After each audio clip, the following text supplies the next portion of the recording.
Welcome back to the tech news show you watch instead of Googling stuff, I guess. I'm Riley Murdoch, but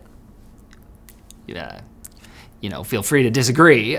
More than 50 Chinese tech companies have announced plans to use a new connector standard that makes HDMI, DisplayPort, USB 4, and Thunderbolt seem like two cans with a string between them. The appropriately named General Purpose Media Interface, or GPMI, supports 96 gigabits per second of data bandwidth and 240 watts of power delivery over a USB Type-C connector, which beats every other consumer standard on the market. But there's also a GPMI Type B connector with double the specs, supporting 192 gigabits per second and 480 watts. Now, there aren't great pictures of the Type B, but it appears to resemble a USB-C plug stretched sideways, thus making the hole bigger so pictures can slide through more easily. The computer won't have to fold them in half anymore. The GPMI standard has been licensed by the USB Implementers Forum, and TV manufacturers like TCL, Hisense, and Huawei are on board, so GPMI products and cables could very well arrive on non-Chinese shores soon enough for the price of $200,000 the way tariffs are going.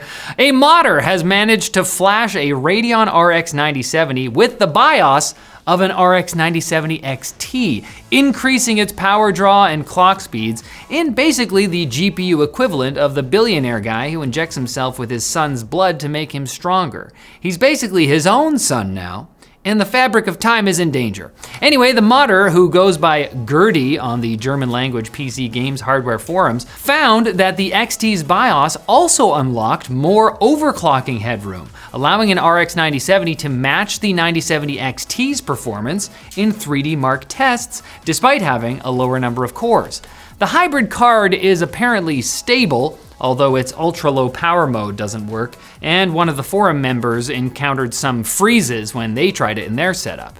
It's like how the billionaire guy sometimes has a little seizure where his eyes roll back in his head and he sees horrifying visions of his inevitable galactic conquest, like should he accept his dark destiny or could he avoid slaughtering billions to become an immortal worm king? You get glitches with these kind of things. We're still learning things about the Switch 2. For example, Nintendo confirmed that the console doesn't have Hall effect joysticks, despite the original Switch Joy-Cons notoriously having issues with stick drift. Nintendo hasn't said how they addressed that issue, but maybe they used a newer joystick technology called tunneling magnetoresistance, or TMR, which The Verge wrote about here, and I'm only really mentioning because it involves quantum mechanics, which tickles my brain a little bit whenever I hear about it. Despite the stick uncertainty though, developers told Stephen Totillo at GameFile they are extremely happy with the console's horsepower, a claim that vibes well with these screenshots of Cyberpunk 2077 Ultimate Edition that CD Projekt Red says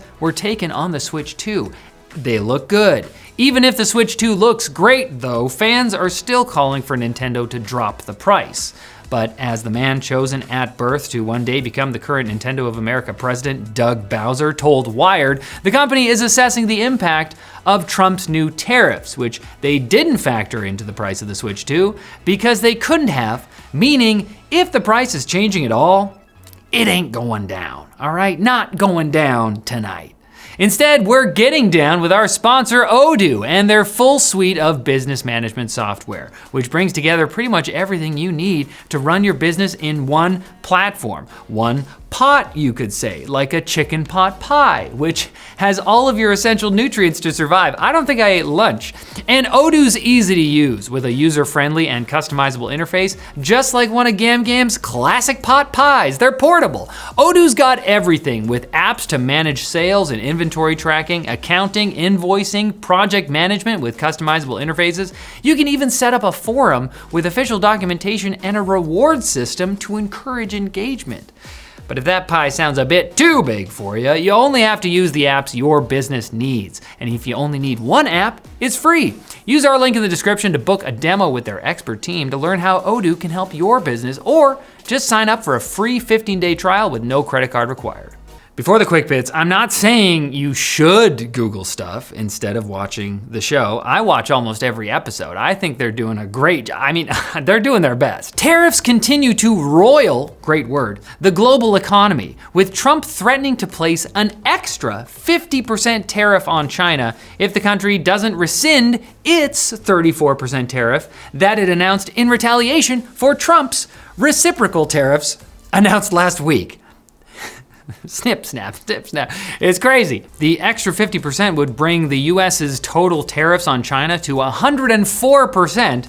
And Trump said the country has until April 9th to make the change, by which point global stocks may have reached Atlantis. But hey, humans are smart. We're adapting to the new conditions. For example, Apple reportedly flew 5 cargo planes full of iPhones and other products into the US in the last week of March, giving their warehouses a few months of supply before those hefty tariffs were put in place. Hey, big market opportunity for smugglers. Jobs are being created.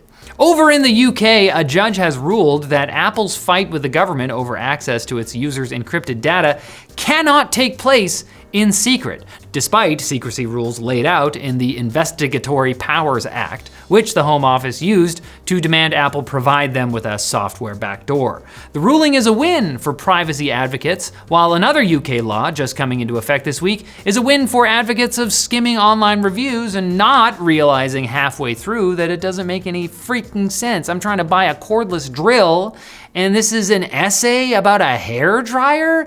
Is it a 2-in-1? I'm wasting so much time.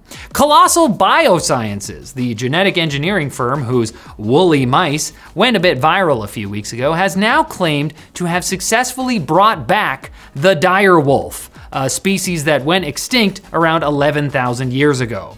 I'm very much summarizing here, but the company says they scraped some dire wolf DNA off of some fossils, combined it with gray wolf DNA, and edited it to get something similar to a real dire wolf with twin males who are now about 6 months old.